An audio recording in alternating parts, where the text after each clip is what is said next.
Battles will be fought on land and sea, but they will not be won without supremacy in the air. Enter the incredible world of 21st century combat.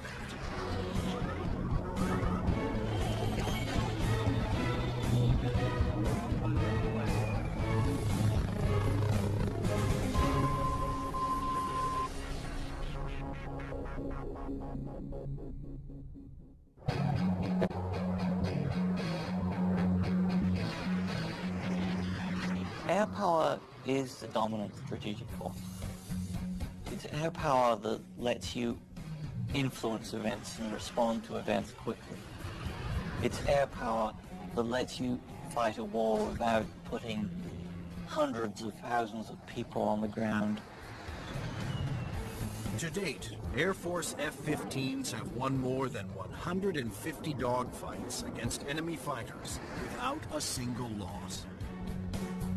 And the Navy F-18 Hornet is widely recognized as the world's best carrier-based fighter bomber.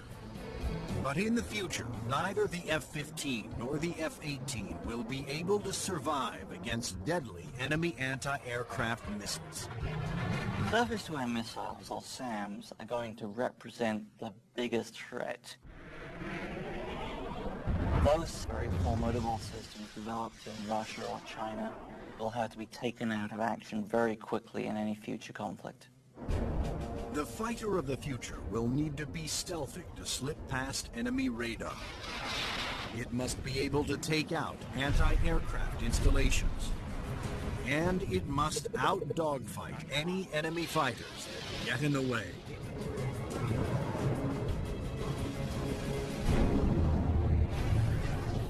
That future fighter is already here. The F-22 Raptor. The air dominance fighter of the 21st century.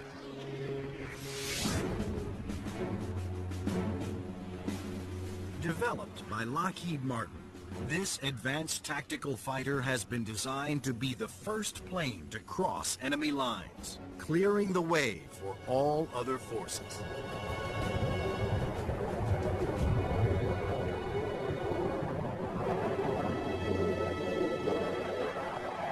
The F-22 is both an air-to-air fighter and an air-to-surface fighter, so it can drop precision weapons. That means it'll be able to go in early in a conflict, knock out all the air defenses that an enemy has, and also take out certain ground targets, and open the door for all the U.S. forces, whether they're ground vehicles or other aircraft, to come in and continue the fight. The development of the F-22 Raptor first began in 1985, when the Air Force requested proposals for an advanced tactical fighter jet to replace the F-15 air superiority fighter. Military planners feared that the F-15 would not be able to counter new air and ground threats on the horizon. The result was the creation of the F-22. The capability of the aircraft is a quantum leap above what exists right now, and it's going to take air power and revolutionize it into a whole new world. In the battles of the future, stealth will be critical for all new fighters to avoid being seen by enemy radar. Non-stealthy aircraft just will not survive in the air battles of tomorrow.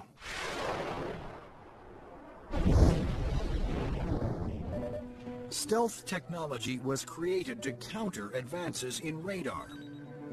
Radar works by sending out radio waves and measuring the amount reflected back to determine the distance, speed, and course of an object.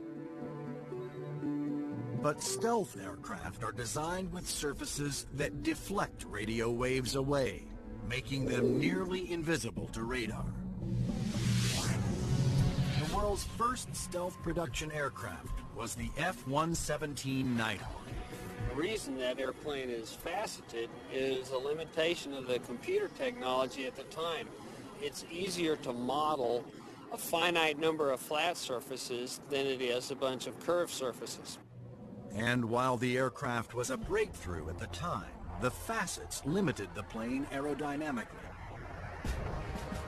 But now, thanks to more powerful computers, engineers can design aircraft that do not have to sacrifice aerodynamics for stealth. The FA-22's aerodynamic slickness allows it to have the lowest drag of almost any aircraft ever produced. The F-22's aerodynamic superiority, combined with its stealth and firepower, make it a far better adversary than any aircraft before it.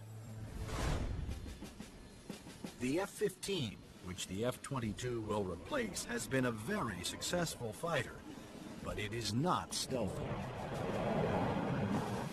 The F-117, while stealthy, carries no air-to-air weapons and is not designed for air combat. It relies on stealth and mission planning to protect itself. But the F-22, on the other hand, is not only stealthy, but comes with a full complement of air-to-air and air-to-ground weapons. The primary armament is in weapons bays underneath the airplane, where we carry 6 medium-range radar-guided missiles. By carrying the weapons internally, it preserves the stealthy shape of the plane. For closer infighting, the F-22 has short-range missiles and guns. Behind these two doors right here is the side weapons bay. This is where we carry heat-seeking missiles.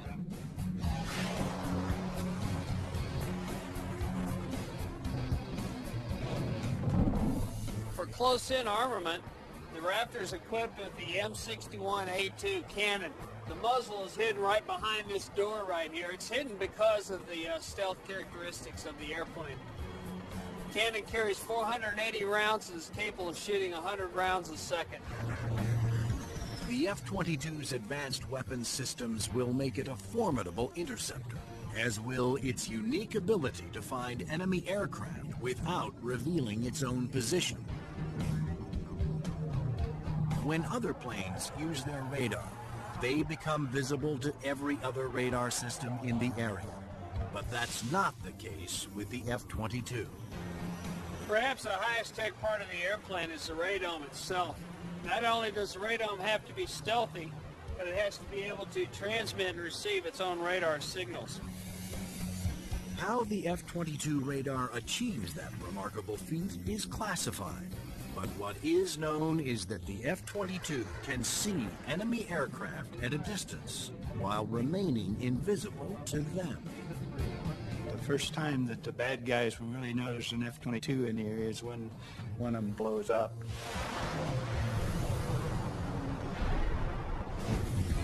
Along with its advanced radar system, the F-22 is the first fighter to have supercruise, the ability to travel faster than the speed of sound without using its afterburners. A jet's afterburners boost speed by pouring fuel directly into the hot blast of the engines, adding fiery extra thrust. But afterburners are also wasteful, consuming enormous amounts of fuel, dramatically affecting the range and duration of a plane's mission. But the F-22 doesn't have that problem. Without using afterburners, it can supercruise at an incredible 1.5 times the speed of sound, over 1,000 miles per hour. This is all about our pilots being able to go fast, minimize the amount of time they are exposed to any threat, do the mission that we've sent them to do, turn around and come home safely. The F-22 is presently the only fighter in the world with supercruise, but it wouldn't be possible without a very unique set of engines. The goals for Pratt & Whitney were to provide a transformational engine that the Air Force needed, one that was stealthy, maintainable, and fast. The F-119 PW-100 was developed by Pratt & Whitney after years of research. It sets the new standard for jet engines. Along with its incredible supersonic ability, the F-119 incorporates thrust vectoring. Here we are at the rear end of an F-A-22 Raptor. First thing you'll notice are the nozzles for the F-119 engines. In flight, during a maneuvering dogfight, they actually move up and down and vector the thrust of the engine to provide maneuverability. It helps us turn inside any foe, maneuver at low or high speeds to outmaneuver another airplane or potentially an enemy weapon that's headed towards us. The F-22's stealth, supercruise, and vector thrusting are impressive breakthroughs, but its most outstanding feature may be its ability to nearly fly itself through advanced computerized controls. It relieves the pilot of all the duties, gives the pilot total freedom to just look out engaged in the combat scenario. In addition to monitoring its own performance, the F-22 constantly gathers data on other aircraft in the combat area and presents the most important information to the pilot. We're going to have information passed to us from either unmanned vehicles or from off-board sensors so that we can integrate data and use that information for targeting. And it's the way that we are driving our forces in warfare. We are much more integrated with both other services and with other platforms, and the F-22 fits right into that concept. The F-22 Raptor's total package of avionics, stealth, supercruise, and thrust vectoring make it the most technologically advanced fighter today. I've never been in an airplane that accelerates as fast, that's as agile, the ability to turn very sharply, and just brings a great combination of the speed, the stealth, and the avionics to the fight that nobody else is going to be able to touch. But there will be future competitors, like the Russian Sukhoi 37, which features thrust vectoring and a radical forward swept-wing design. And the fifth-generation MiG, the 1.22, which some have nicknamed the F-22ski. The Russians are still very active aircraft developers. They've got a variety of technologies that they're continuing to improve upon and that can be made available to our future enemies. And so that's why we have to stay on top of the technology that we are developing and make sure that it is able to take out anything that other countries develop. When you look at the adoption by China of the Su-27 and the fact that it'll probably be modernized and improved, that brings up the need for more advanced fighter aircraft in the US. And that's one of the main reasons, I think, why the Air Force is so insistent on the need to have the F-22.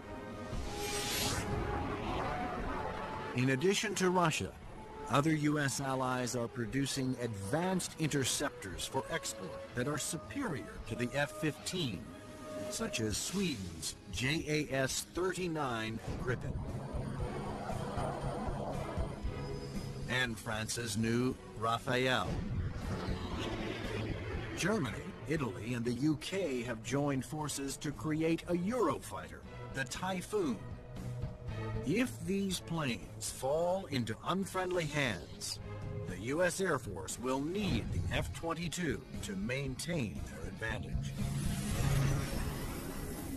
We're always going to go into war wanting to have that air dominance, and the F-22 is going to be the big boy on the block that can help us to do that. In future combat, the F-22 is to be joined by another stealthy aircraft, the F-35 Joint Strike Fighter, the ground attack bomber of the future. Designed for the U.S. Air Force, Navy, Marines, and Britain's Royal Navy, the question is, will it work for every user?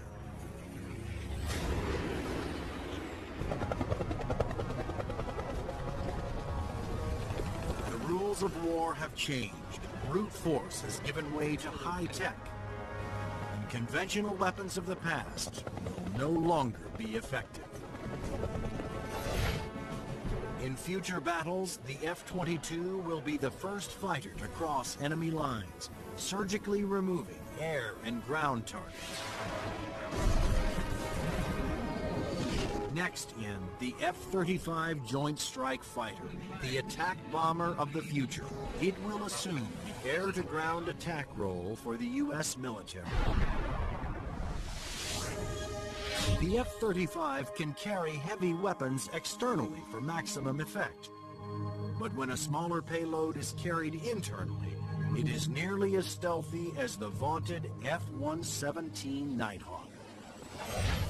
It has a significant amount of stealth capability to allow it to be used early on in a campaign, and it has a significant amount of weapons carrying and payload capability to be used at the later stages of the campaign. The threat to the airplanes may not be as significant and require less stealth. The development of the F-35 was driven by the Armed Forces' desire to save costs by creating a ground attack bomber that would meet the needs of the Air Force, Navy, Marines, and Britain's Royal Navy. Airplanes are becoming very expensive these days, and we had to do something to get the cost of these airplanes back down to a reasonable level. The F-35 is expected to cost about $40 million, one-third the cost of an F-22 Raptor. But could one basic airframe be designed to satisfy so many different military demands? Each armed service wanted a stealthy ground attack bomber, but the Marines also needed a plane with short takeoff and vertical landing capability. The U.S. Navy required a craft with larger wings, heavy-duty landing gear, and an arresting hook for carrier landings. And the wings would have to fold up to save deck space. The size and scope of the JSF program is pretty significant. The airplane is being designed to replace the F-16 and the A-10 for the Air Force, the AV-8B for the Marine Corps, and the FA-18 for the Navy. Unlike the twin-engine F-22 Raptor, the F-35 Joint Strike Fighter was designed around a single engine to keep down not only costs, but weight. A lighter plane can carry more weapons. For the Joint Strike Fighter, one of the keys of its mission is the ability to handle a large amount of ordnance and bring it to an enemy site. That all works better with a single engine.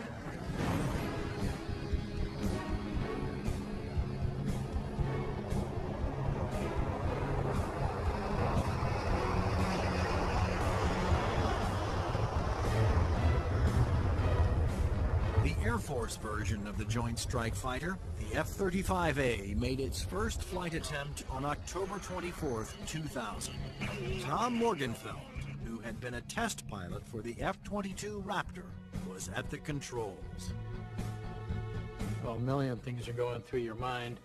Your eyes are everywhere, you're listening, you're watching. Your senses are tuned to an incredible level because you're sensing and feeling the airplane for the very first time.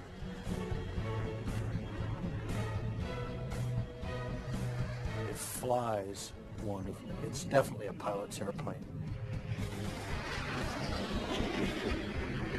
The Air Force testing went smoothly. Next, a Navy version was built with heavy-duty landing gear and wider wings for the slow speeds needed to land on carriers. Navy test pilots flew touch-and-goes, demonstrating the F-35's ability to land within the space of a carrier's flight deck.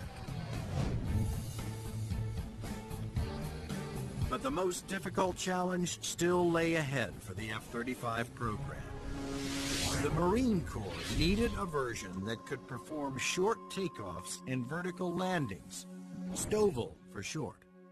The STOVL capability is extremely important to the Marine Corps because the airplane can go just about anywhere that the rest of the forces can go. It's not limited to needing a large runway. It doesn't need a really big ship to operate off of. Engineers at Lockheed Martin, the designers of the F-35 Joint Strike Fighter, took a hard look at the AV-8B Harrier, the STOVL fighter that the new aircraft would have to improve upon. The Harrier is a great airplane if you look at the fact that it's basically 1960s technology.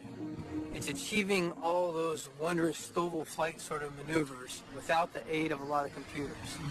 The Harrier's ability to take off, hover, and land vertically is achieved by vector thrust. The powerful force of its jet engine is directed downwards through 4 nozzles that can pivot 90 degrees. I was brought in because I am a Harrier pilot with almost 1,600 hours in that airplane. So all of the lessons learned I have from the Harrier airframe and operational experience I was able to bring to the program and use those to help evaluate the X-35 STOVL version. For hovering, engineers gambled on a radical new system. They planned to supplement the vectored thrust method by harnessing the jet engine to a drive shaft that would power a fan to blast air downward. In 1991, we unveiled this shaft-driven lift fan system to the technical world. Some actually said, "You gotta be kidding me. Are you guys serious?" The lift fan required doors to open behind the pilot on the top and bottom of the plane to draw in more air. The fan would blast air down mid-ship, while the jet nozzle in back swiveled, blowing its powerful exhaust down to create a balanced lift force. The shaft-driven lift fan system allows you to harness a lot more energy out of what the engine is producing. But harnessing a jet engine to a drive shaft proved to be extremely difficult. The mechanical energy we were dealing with in the shaft-driven lift fan system was very large. We had 28,000 horsepower being transmitted from the drive shaft from the main engine to the lift fan. And that's similar to the power going through a U.S. naval destroyer. The lift fan's ability to blend large amounts of cool air with the hot jet exhaust provided another important benefit.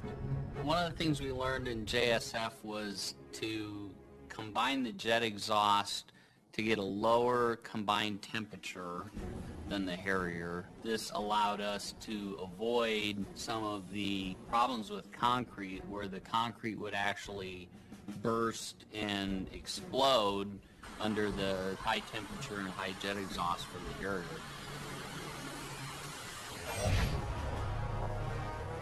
At the Lockheed Martin test facility in Palmdale, California, the revolutionary lift fan system was put to the ultimate test, in the air. If the lift fan failed during hover, the plane would crash.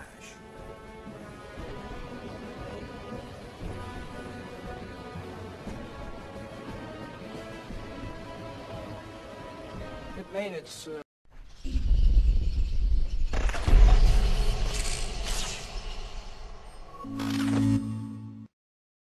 first flight in 2001, and it was a complete success. And at that time, I didn't hear any more from the people who had been saying for years, this thing will never work. It worked. Now, all 3 versions of the F-35 for the Air Force, Navy, and Marines are being developed and further tested for mass production. The United States, Britain, and their allies are expected to order more than 4,000 Joint Strike Fighters, which will replace most American-built fighter bombers in use today. The handling qualities and performance are stunning. It really is a pilot's airplane. It sort of makes you feel like a little boy. You want to take it home and tuck it under the pillow with you at night. It's just a pilot's airplane. In future air conflicts, the F-22s will be used to establish air dominance. Then waves of stealthy F-35 Joint Strike Fighters will use their superior weapons-carrying abilities to attack other major ground targets. The Joint Strike Fighter is going to be the backbone airplane for hauling freight. It is going to be the muscle part of sustained forces. Commanders can also alter an F-35's mission in the air as situations change during the battle. There are a variety of ways for the F-35 to bring in information from external platforms, other airplanes flying around the battlefield, satellite-based assets, ground-based assets. All that information can be presented to the pilot in the cockpit and allow him to be more of a tactician and manage the tactics of the game that day instead of worrying about the nuances of flying the airplane. The pilot's job will be to supervise the process of identifying the target and then to give consent for weapons release.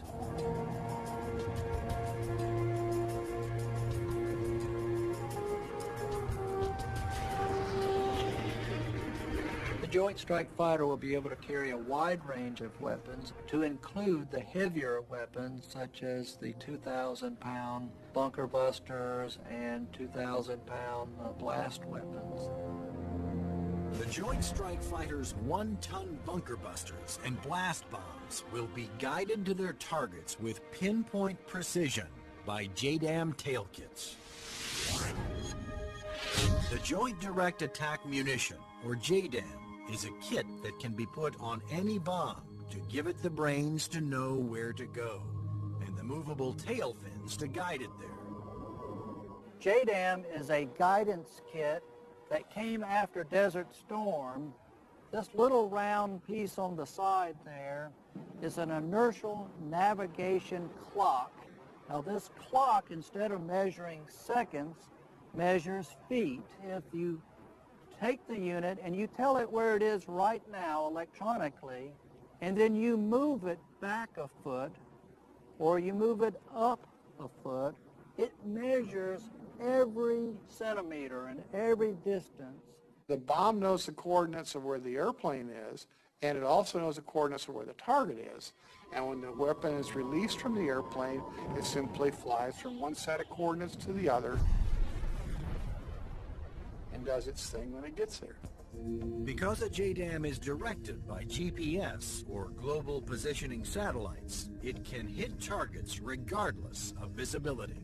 The way we use it is by employing it against targets that we cannot normally see visually, whether it is due to weather, smoke, haze, or just some sort of other thing that's obscuring the target.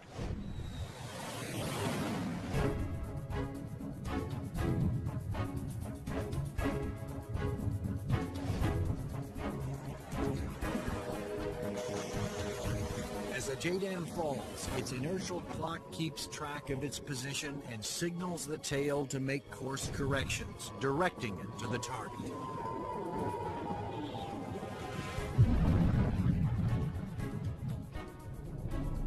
The accuracy of new weapons like JDAMs will reduce collateral damage. It also makes the F-35 an even more formidable weapon system. The new weapons such as JDAM really reduce the need for the number of sorties, and that reduces our risk because we're not exposed to enemy threats as often.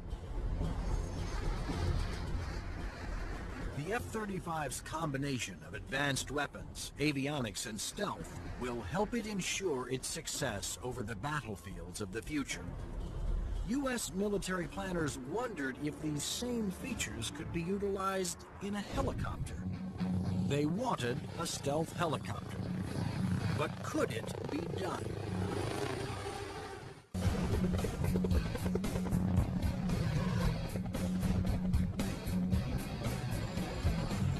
Over the last 50 years, helicopters have evolved from slow-moving multi-purpose support vehicles to fast-moving frontline attack ships. But in the high-tech wars of the future, speed alone is not enough. Information is the key. There's three elements that are critical to warfare. The ability for you to know more than the enemy, the ability to maneuver quickly around an enemy and gather more information about them, and the ability to provide precision and firepower at the enemy. In future conflicts, after the F-22 Raptors and the F-35 Joint Strike Fighters have cleared the way, Surveillance and attack helicopters will support ground troops as they move in to secure the area. We like to be down low where the action is, and we like to be down low where the threat can't see us.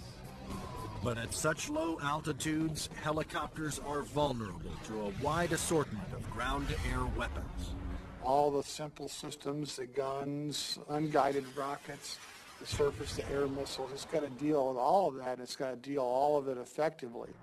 The Pentagon has responded with a two-pronged strategy to counter this threat. Inexpensive, expendable unmanned helicopters and stealthy manned helicopters. Unmanned helicopters will be primarily used for surveillance and for gathering targeting information. Fire Scout, designed by Northrop Grumman, was specifically developed to take off and land on Navy ships. However, the key to creating a successful manned helicopter for future combat is to make it stealthy like the F-22. But the question is, can it be done? Achieving stealth in a helicopter is different from stealth in a fixed-wing aircraft. You're concerned about different signatures, radar reflectivity, infrared, noise, all things that will give away an aircraft's position. Those signatures, like heat, smoke, and sound, put helicopters and their pilots at serious risk over the battlefield. All the small shoulder-fired missiles, which are very effective against helicopters, are heat-seeking infrared systems. The challenge for engineers was to create a quiet helicopter with very few signatures and a small radar cross-section. And that's exactly what Sikorsky has done with the new RAH-66 Comanche. In the Comanche, with all the stealth capabilities, we can defeat the radar threat. We can defeat the guy with the shoulder-launched heat-seeking missile. And from the guy popping up in the tree, our agility defeats him. Our small size, our quiet acoustic signature defeats him. Often the first thing you hear from a helicopter is the sound of the wake from the main rotor hitting the wake from the tail rotor.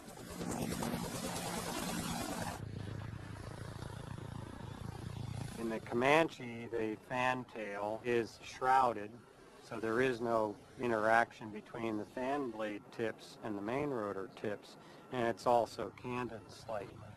And those all contribute to reducing the acoustic signature.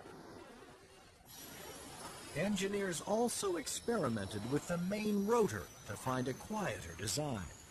If you look at a Comanche, it's got a 5-blade rotor, and what that does is it cuts down the normal chop, chop, chop sound from a helicopter into a more discreet whir that kind of blends into the background.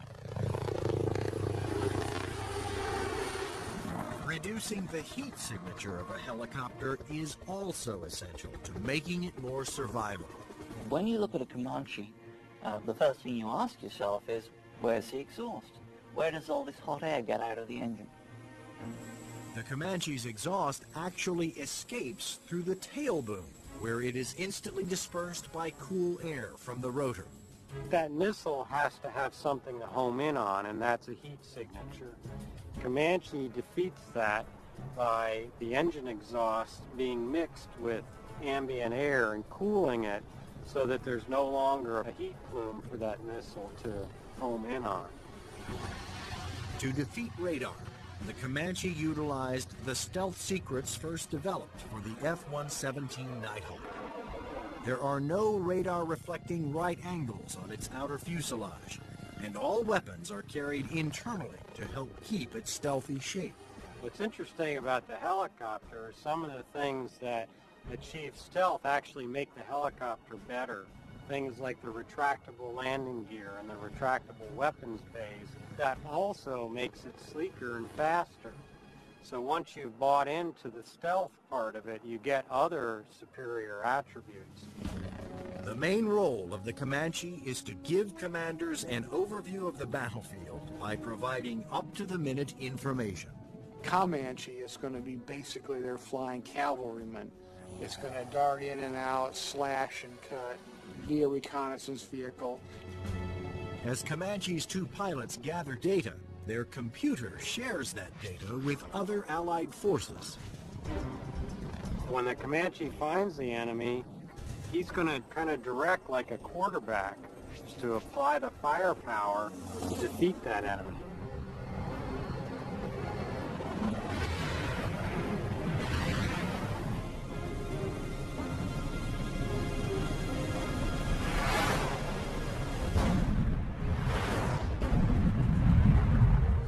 Engineering advances have also made the Comanche one of the easiest and most forgiving helicopters to fly.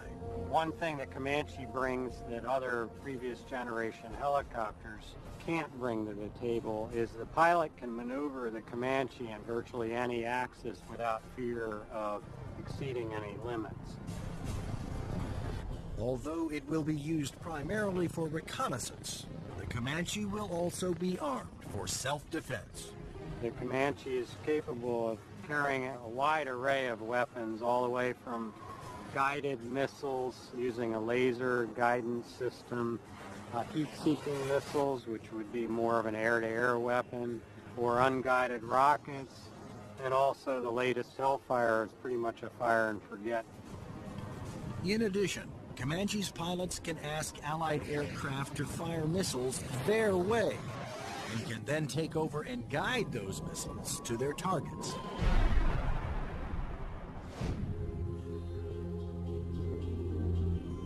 If the Comanche is hit, its computer system can often fix itself by reassigning vital functions to undamaged computer cards.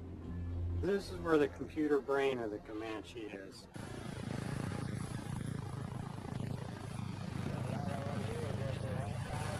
In support of its reconnaissance mission, Comanche can control as many as 5 unmanned aircraft. When the Comanche may be employed, it may have little vehicles that it launches out, so it has its own little eyes over the hill so it can see what's going on without putting itself at risk. In addition to launching its own unmanned air vehicles, Comanches may be aided on the battlefield by swarms of LOCAS, small intelligent missiles with their own computer brains. It's about 31 inches long, weighs a little over 100 pounds, carries a single warhead, has a laser radar. In other words, it has a scanning laser beam that generates pictures. The LOCAS also communicate with each other and cooperate in searches and attacks. You could have a swarm of LOCASes, each of which has its own eyes, each of which is thinking, but each of which is communicating with each other. Send that imagery back to the operators, who could either use these as surveillance probes or, in fact, as weapons themselves.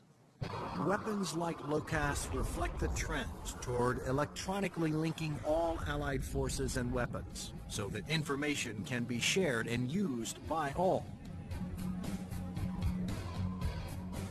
By networking aircraft over the battlefield, with surveillance platforms and other weapons systems, commanders can quickly change missions to take advantage of up-to-the-minute information. The key to the air battle of the future is not necessarily stealth, speed, or firepower. It's going to be information. Unmanned air vehicles, or UAVs, will provide a large part of that information while flying long-duration surveillance missions. So, will the Air Force of the future have no pilots? Since the very first use of airplanes in war, military planners have looked for ways to make aircraft more effective and more lethal. Once so secret their very existence was denied by the government, unmanned air combat vehicles, or UCAVs, are now poised to take the preeminent role in 21st century air combat.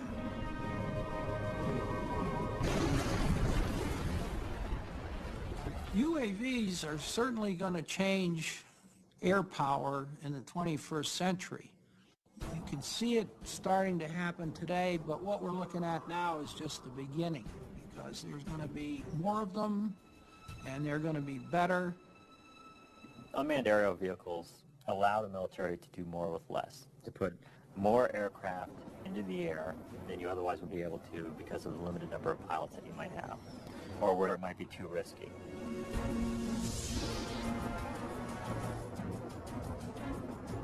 In the future, aircraft that have no pilots on board will carry out the most dangerous combat missions.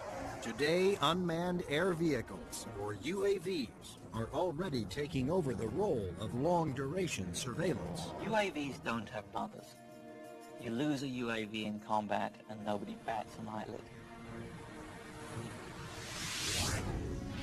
One of the earliest surveillance UAVs was the Predator. It was developed in the early 1990s. When you look at Predator, basically they start off as being long-enduring systems that can really persist over the battlefield. In Afghanistan, Predators provided critical real-time intelligence. And it was there that a Predator made an amazing transformation from surveillance to armed aerial attack. Fired a Hellfire missile, an Al-Qaeda convoy, and destroyed one of the vehicles in there. And at that point, it crossed the line from an unmanned aerial vehicle into an unmanned combat aerial vehicle. Today, the new Predator B can carry up to 10 Hellfire missiles. Of course, its primary mission is still what the military refers to as ISR, or Information, Surveillance, and Reconnaissance. It's basically a poor man's satellite. I mean, you can bring it in and let it dwell in an area. UAVs transmit important visual information to battlefield commanders via satellite or other data links. Once targets had been located, identified, and cataloged, these could be disseminated to other weapons and weapon systems. Reconnaissance UAVs have multiple ways of conducting surveillance. On clear days, they use specially stabilized optical lenses that can zoom to high magnification. At night, they use infrared, and under adverse conditions, they use synthetic aperture radar to pierce the thickest clouds, sandstorms, or oil field smoke. When the radar is reflected back, it can also be used to create a 3D image of objects. If the enemy chooses to use countermeasures or decoys or deception techniques, having to beat 3 systems is a lot harder than 1.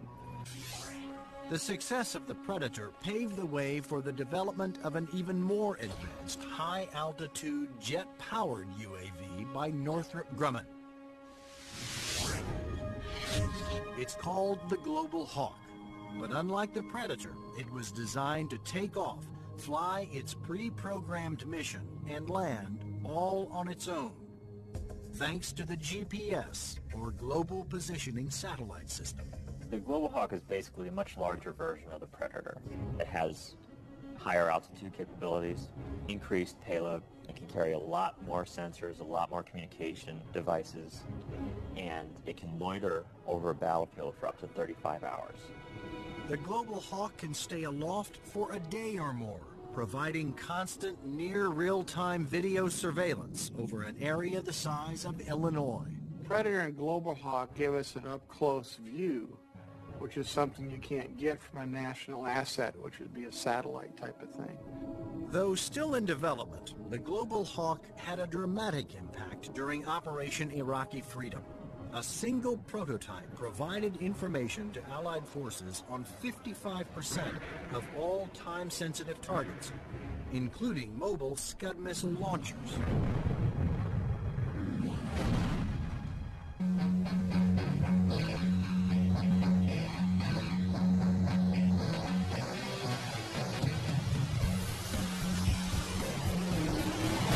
Like the Air Force, the Navy wanted its own autonomous UAVs. However, designing one to take off and land on an aircraft carrier was a tremendous challenge. But the engineers at Northrop Grumman were up for it. In the summer of 2000, they began working on the X-47 Pegasus. The hardest part of the Pegasus program was definitely the flight controls. Getting on and off an aircraft carrier, of course, is one of the toughest design problems for an aircraft. And doing this with a tailless vehicle like Pegasus certainly was the toughest problem we had. That problem was solved by using 6 innovative surfaces to make the plane climb, descend, and turn. This surface just rotates up.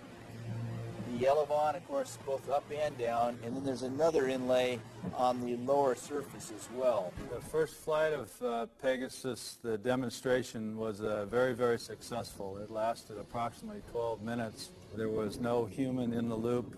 But could Pegasus, without any human assistance, land within the tiny space between the arresting cables of an aircraft carrier? The engineers came up with an ingenious way to find out. And we actually glued a small paintball down onto the bottom of the hook so we could get a clear touchdown point. That was quite an achievement that we're very proud of. The Navy will use its stealthy UAVs to get targeting information for its guns, missiles, and fighter aircraft.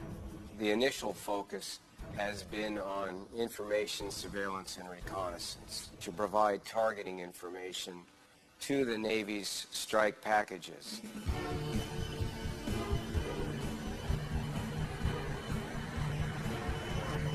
But many future UAVs, such as Boeing's X-45 unmanned bomber, will be heavily armed. Although flying pre-programmed missions, armed UAVs will still need human permission to fire. It has to know where friendly forces are on the ground, where civilians might be, where collateral damage, i.e. hitting a church or a mosque, might be an issue. So there is an element that we always retain where the human in the loop is important. You can have a weapon that's doing its own surveillance and has its own ability to engage a target. And that gives you a level of dominance that we're just emerging on right now. In the not-so-distant future, there will be even more radical aircraft and airborne weapons systems. Everything from electromagnetic pulse weapons to powerful airborne lasers to hypersonic aircraft that can fly to anywhere in the world in 2 hours or less. But how soon will these high-tech secrets become a reality?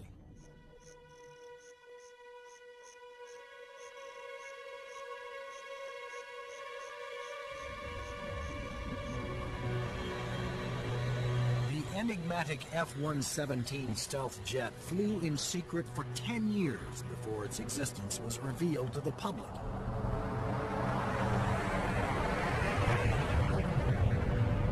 Some of the unclassified projects that are acknowledged by the Pentagon seem more like science fiction than reality.